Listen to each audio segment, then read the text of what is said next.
Yoshua 2 mstari wa 18. Tutakapoingia katika nchi, kamata hii kamba ya nyuzi nyekundu uitie kwenye dirisha pale ambapo ulitupitishia, na ukusanye katika nyumba ya baba yako, mama yako, ndugu zako na jamaa yote ya baba yako. Shangilia maneno ya Mungu ukikalia kiti chako cha miujiza. Haleluya. Hii ni historia ya taifa la Israeli pamoja na kiongozi Yoshua. Maandiko inasema wakati wanakaribia Yeriko, Biblia inasema kwa sura 6 ya Yoshua, aseme Jericho était fermé et barricadé pour les enfants d'Israël. Maana kwa taifa zingine mlango ilikuwa wazi, lakini kwa watoto wa Israeli mlango ilikuwa imefungiwa. Inayo maana kusudi wengine waingie Yeriko watapitia kwa mlango, mekusudi Israeli ingie Yeriko ilifo ukuta ianguke. Tuko pia sema amen. Wamoja walipitia kwa milango zao, lakini sisi wa Israeli hatuna mlango wenye iko wazi, lakini kuta njoo yenye itaanguka. Pana watu wako na wazazi waliowatengenezea njia, lakini sisi hatuna wale watu. Tunabaki na Mungu tu peke yake atakayeangusha kuta ya Yeriko. Yani kama walipita kwa milango wasijisifu, maana Jehova Mungu wa kweli ana mamlaka ya kuangusha ukuta. Bieneme mwalipita kwa mlango haezi omba sawa na mwenye kuna besoin kuangusha ukuta. Ule mwenye kuna mlango mwenye iko ouverte atapita sans problème. Mais mia na weye hatuna droit ya erreur. Il faut tupiganishe sana paka mirai yanguke. Ndio maana hii 2024 tutaomba paka mirai inaanguka. Leta message ya pale Bwana haifanye kwa jina la Yesu. Mwalipita kumulango, fungulo inaweza potea, ama pote inaweza bloke. Mwenye mirai ilipasuka, hakuna wa kumfungia njia tena. Ataingia senye anapenda, anatoka senye anapenda. Yani hii 2024 hautapita kupote, ila mirai itaanguka. Hakuna mataferme benediction yako, maana Mungu wa Baba anaamua kuangusha ukuta. Mwadi kwa pia seme amen. Ambia voisin ukuta itaanguka. Jambo lingine ya kufuata, kupita kumulango hatuwezi pita watu wengi. Inabidi mmoja kwa mmoja. Lakini ukute kianguka hakuna bia maturu. Shie bote tunabarikiwa, maana njia ni kabambi. Jehova nisi Mungu asifungule mlango, angusha ukuta ambayo kila mtu atabarikiwa. Hakuna bia maturu. Wandoa watapata, wanyumba watapata, wagari watapata, maana ukuta inaanguka. Mwadi kwa pia nipi amen zaidi ya pale. Na Bwana angusha ukuta kwa ajili yako. Na Jehova angusha ukuta kwa ajili yako. Jehova angusha ukuta kwa ajili yako. We mwenye una msaada, acha Bwana kwa msaada kwako. We mwenye una njia, acha Bwana angusha ukuta. Sema inawezekana. Maandiko inasema Yoshua anasogelea mji, atuma wapelelezi wawili wakaipeleleze nchi ya Yeriko. Kwa nini Yoshua asitume wapelelezi wengi kama vile baba yake Musa aliwatuma? Musa alituma wengi, lakini Yoshua akawatuma wawili.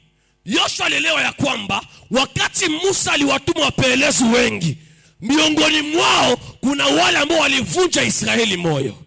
Lakini kulikuwa wawili ambao walifariji Israeli, ambao ni Yoshua na Kalebu. Mtoto mwenye anakomala hakamatake madhaifu ya baba, anakamata nguvu ya baba, inamsaidia kule kwenye anaenda. Ayaya, Joshua alielimine ile esheke ya Moise, akakamata force ya Moise na ikamservire kule kwenye anaenda. Joseph mmoja alipatia mimi niongee kitu hapa. Unajua kama babako ni polygame, acha polygamie ya père, kamata interpretation ya ndoto ya père. Parce que Egypte habana besoin ya polygame, biko na besoin ya interprete wa ndoto. Ndio maana penye wazazi wako wakufanya, wewe utafanya vya zaidi ya kawaida, maana masaifu utayaacha, unakamata nguvu zao. Nipe ameni zaidi ya pale, na Mungu wa baba haifanye kwa jina la Yesu. Haleluya. Haleluya. Aseme wale wa jamaa wakaingia Yeriko. Na huko kufika Yeriko kulikuwa kahaba mmoja anayejiheshimu. Ambapo hakuna mtu mwanaweza ingia Yeriko na hakupita kwa Rahabu. Mpaka mfalme akasema, bila shaka wanapaswa kuwa walipita kunyumba ya Rahabu. Rahabu alikuwa bado hajaolewa. Lakini kwa mila ya kwao, mtoto angishakuwa kahaba, hapaswa ikala mnyumba ya baba yake, bana mfukuza anaenda kwake. Ndio maana waespion hawakuta Rahabu kwao, lakini walimkuta kwake. Kuko zingine erreurs zenye Mungu anaweza permettre tu asauver familia mzima. Wale wapelelezi wangelikuta Rahabu iko kwao, hawangelipata kufuchikiwa. Ilibidi Mungu akree probleme mvia Rahabu, tusenye wanamfukuza apate fasi kwenye ataweka watuma wa Bwana. Kuko mwingine mtu anaweza ruhusu Mungu anaruhusu akuache, chukue mtu wa maana zaidi kule kwenye unaelekea. Alikufanya uonekane hauna maana, kumbe kule kwenye unaelekea wewe utakuwa msaada ya familia. Rahabu alifukuzwa, mekumpitia yeye jamaa yake yote ikaokolewa. Natabiria maisha mtu mmoja aliye hapa, wewe ambaye watu walikuacha, utakuwa msaada kwa ajili ya taifa ya watu wengi. Nipi ameni zaidi ya pale Mungu wa baba aifanye kwa ajili yako. Watu walikutupa ili kule kwenye unaenda upate kuwa msaada kwa watu wengi. Haleluya. Lakini mimi napendeaka Mungu, wakati Rahabu aliproteger ba espio, Mungu akaproteger familia yake. Ambia jirani, ukiproteger mjumbe wa Mungu, Mungu anaproteger familia yako. Lakini mimi napenda ni kwamba wakati ambapo alichunga wapelelezi wawili, Mungu hakuchunga tu watu wawili nyumbani mwao, akachunga jamaa yote mzima. Maana mwalifanizia Mungu mema moya, Mungu amulipake benye alipanda, anamulipaka na valeur ajoutée. Mambo inaongezeka, aliwachunga wawili lakini Bwana akaproteger familia yake yote. Ambia fase Mungu analipaka. Ambia pia Mungu analipaka. Njoo mando unaweza comprendre wakati yenye Yesu anaambia Petro, wende baharini, loa samaki. Atakaye kuja wa kwanza, fungua kinywa chake, tosha ndani shekeli, unilipie na wewe. Samaki ilipana makuta yake, mais haikuwa récompensé. Kumbe kuko siku Yesu atashuka, yenjo mkate wa uzima, haiko samaki ya uzima. Mais anakumbuka mema yenye samaki ilimfaniziaka, akasema ndazidisha mikate pamoja na samaki. Yani samaki ilisahau, lakini Mungu wetu wasahau wake. Kwa maana mwa 2024 mema yote yenye ulifanya, acha Mungu wa Jehova nisi anza ilipa zaidi ya kawaida. Mungu wa Jehova nisi anza ilipa zaidi ya kawaida. Nipi ameni zaidi ya pale Bwana haifanye kwa ajili yako. Ça c'est très profond. Est-ce que unajua pourquoi ba mage banaweza letea Yesu uvumba, dhahabu na manemane? Parce que kuna wakati ambapo Nebukadneza alilota ndoto, na kule kulota ndoto kwake ikafanya wachawi wanashindwa itafsiri. Wa astrologue ambao ni wa mage wakashindwa itafsiri. Sa Danieli alikuya akatafsiri ndoto, akaokoa maisha ya wamajusi. Ikabidi sa mfalme wa Israeli anatokea, wale wa majusi waliookolewa wakuyane dhahabu, uvumba na manemane, maana mema hayo zake. Hata watu walikuwa waengra, Bwana anaweza kulipa mwenye ulifanya. Mwa 2023 kila kenye ulitenda, acha Bwana kilipe zaidi ya kawaida. Aya Jehova kilipe zaidi ya kawaida. Nipe amen, Bwana aitokeze kwa maisha yako. Sema Bwana atanilipa. unaweza kuwa sa punda ya Balamu. Lorsque Balamu ikonda laani Israeli, maandiko yanasema macho ya nabii ikafungwa, lakini macho ya punda ikafunguka. Na punda ikatuma Israeli laana yao inazuilika. Balamu hata laani tena Israeli, maana punda inabloke ile malediction. Ikabidi sa mfalme wa Israeli na kia Nouveau Testament aseme nda récompenser punda. Leo hii ndatembea juu ya punda. Benye walikuwa banaizarau banaanza iheshimia, benye walikuwa banaiona haifai leo banaanza iheshimia. Natabiria mtoto aliyekuwa mwaminifu kwa ajili ya majengo ya Jehova Nisi, ulikuwa kama punda, kuna aliyekuona, lakini Mungu wa baba anakuheshimisha mwa 2024. Haujanipa amen, Bwana haifanye kwa ajili yako. Mungu wa baba anakuletea heshima, sema napokea. Abraham anaona Mungu anatokea, akaambia Sara vitu vitatu: patieni, leta maji wapate kunawa miguu. Ya pili, tengeneza mkate. Ya tatu, wapatie, tengeneza pia na nyama.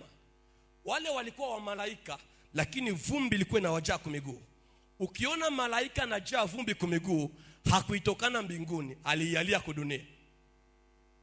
Ndio maana ukiona mtu anachafuka sana muentourage, hakuchafukia mtumbe mama yake. Pana washujaa ambao walijishughulisha na kuchafula ushuhuda yake.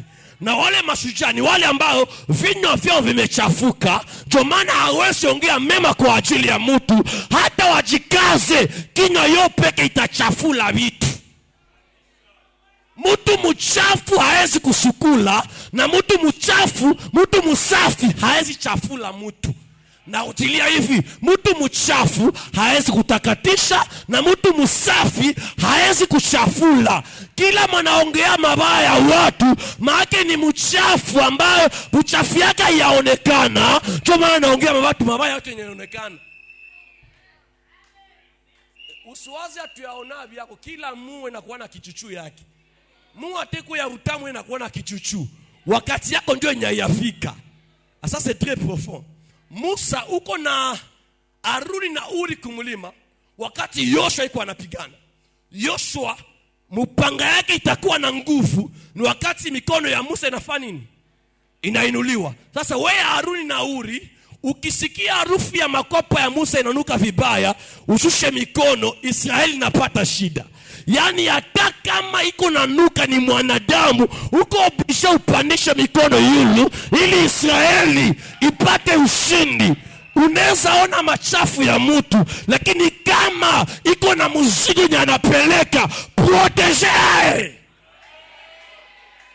Kwa peseme amen. Na wewe Aruni jua ya kwamba makwapa yako hayanuka juu mikono yako hayapanda. Mikono ikipanda na wewe makwapa yako itanuka.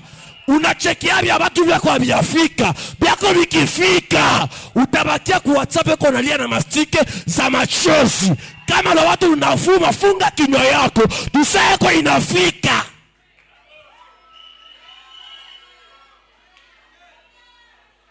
Ndiko pia sema amen. Ambia vaze kila mtu kuna kichuchu yake. Problem yako na kamata hivi chuchu sana, unaacha mua ya sukari. Hata kama iko na defo, meko si na kalite yake.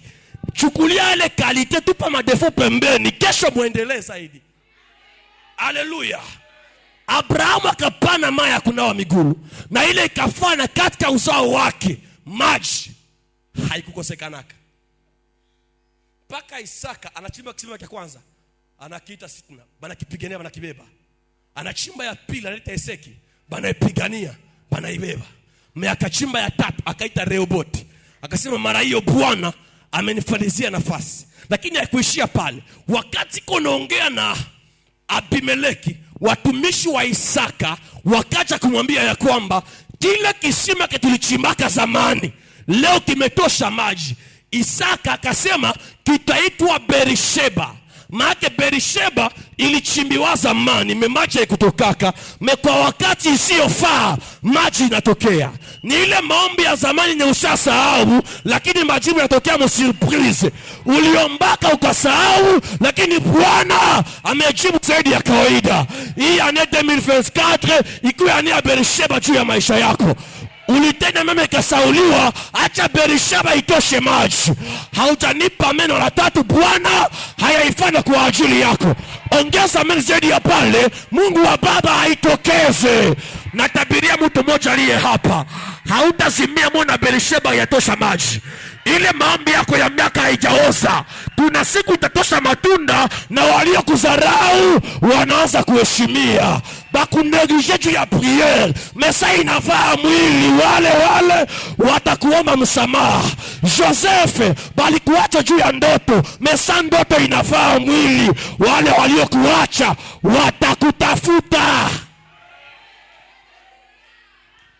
Mudi kwa pia seme amen.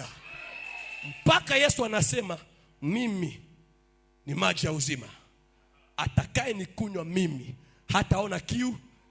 Babake Abrahamu alipana mbegeti ya mai, Mungu akamlipa maji yenye haitaishaka.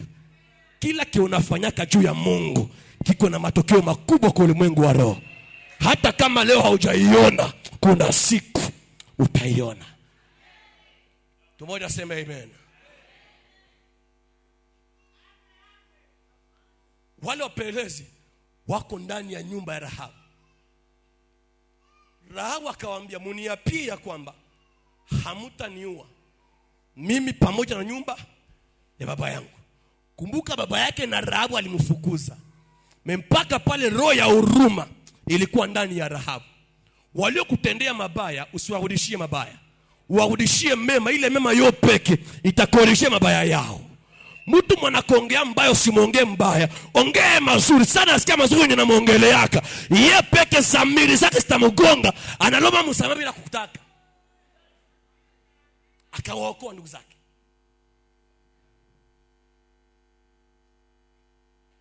Wala peleza wakamwambia, sawa, ulituficha umu mwako, lakini kwa hii dirisha nilitupitishia kako, tia kamba ya rouge. Orumu Yeriko mulikuwa tu mulango mmoja. Amen. Na ile mulango après avoir kuwatafuta 3 jours mu Yeriko, bana bakosa. Maandiko nasema bakafunga mulango ya Yeriko. Kumbe balifunga mulango ya Yeriko na dirisha ya Rahabu iko wazi. Bakawasia batakufia mule mu Yeriko, kumbe dirisha ya Rahabu ilibakia wazi juu ya baespio. Batakufungia njia kuduate, Jehova anafungula njia kugoshi. Batakufungia ya huku, Bwana anafungula yengine. Maana Mungu wote ni multisysteme. Anapenda bafunge milango yao juu wasijifundishie baraka zako. Sasa unapita kudirisha, baseme si kwa majeshi wala silaha, ni kwa msaada wa Bwana aliye juu. Ndio maana hautasaidiwa na watu, Bwana atakusaidia. Ayaya, hautasaidiwa na wanadamu, Jehova atakusaidia. Mulango ni fasi kwenye watu wiko normale wanapitaka. Dirisha ni watu ya neema, haba merite wanapita pale. Anakupatia kazi ya kumerite, paske masomo ni mulango hauna hayo, mulango inafungiwa. Dirisha ya neema inabakia wazi, hauna potea grave, unapata mariage ya heshima. Mulango ilikuwa imefungwa, ila dirisha ya neema ilikuwa wazi. Mtu mkapia seme amen. Ndio maana kanisa tulikuwa tuna vya kuongea, maana wokovu ilikuwa juu ya Israeli, maana mlango ya wokovu ilikuwa juu ya Israeli. Mesaya Yesu aliona hatuna mtetezi wetu, ndio akaenda Goligota, kumbavu yake bakapasula dirisha, ndio kwenye kanisa ikatokea. Maana wale wenye hawana kibali, Bwana anafungula kibali kwa ajili yao. Wale waliozarauliwa, Jehova anafungula njia kwa ajili yao. Nipe amen zaidi ya pale. Hii 2024 Bwana afungule njia. Ongeza amen zaidi ya pale. Bwana aifanye kwa ajili yako. Musafina ya Noa tutapesi wote kwa mlango. Mungu ataambia Noa, funga mlango. Hakumwambia afunge dirisha.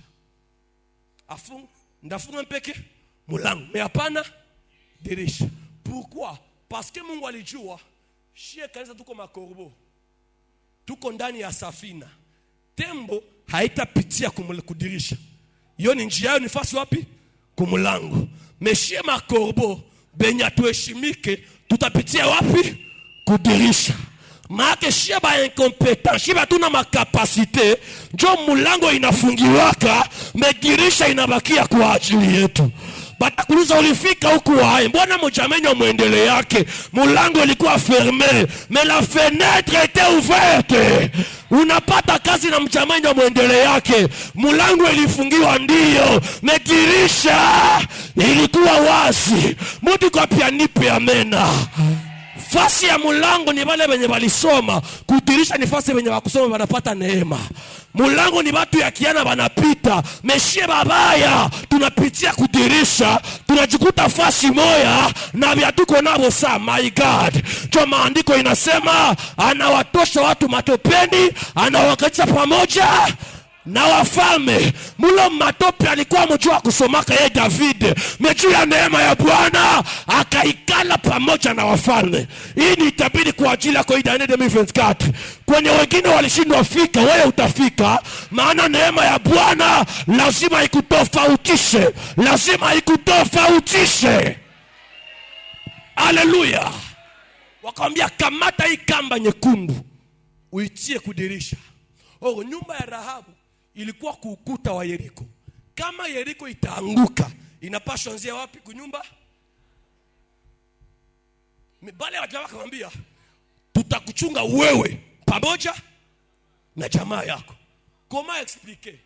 Puke ukuta ianguke, ilifo nyumba ya Rahabu jo ianzie yako.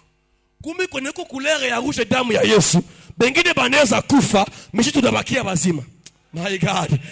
Yeriko itaanguka, na ile dirisha ni kulere rouge damu ya Yesu haitabomoka, maana sang de Jésus ni protection kwa ajili yetu. Ndio maana hii ane 2024 bengine bataisha, mewewe hautaisha, maana kwenye huko damu ya Yesu iko pamoja nao. Nipe ameni pasule kitu hapa. Ile kulere ya cramoisi inajikuta tena wapi? Mutumbu ya Tamari. Wakati anazala watoto wawili, anaita mmoja Zerash na mwingine Perez. Zerash alitosha mkono, bakafunga fili ya cramoisi kumkono yake, bakasema huyu ndiye mkubwa. Kisha Perez akatosha kichwa, bakasema huyu anatosha tundu wapi? Bakamuita Perez. Inayo maana Zerash alikuja nyuma, menjo mkubwa kushinda Perez. Ndio maana Perez ni Jean Baptiste, Zerash ni Jesus Christ. Ndio maana Jean atasema ajaye nyuma yangu ni mkubwa zaidi yangu. Ndio maana Jean Perez alitosha kichwa bakaikata, mais Jesus Zerash alitosha mkono bakaitundika. Kichwa ya Jean haitaleta oko parce qu'il ina couleur rouge, mais ile mkono ya Yesu inyeko kufili ya cramoisi ndio kwenye wokovu itatokea. Nitangaze juu ya mtu mmoja aliye hapa, vile damu ya Yesu kwa ndani ya maisha yako, unaweza kuwa wa mwisho, mekume wejo wa kwanza mplaining ya Mungu. Watu wanakuona wa mwisho, kumbe Jehova anakuona mtu wa kwanza.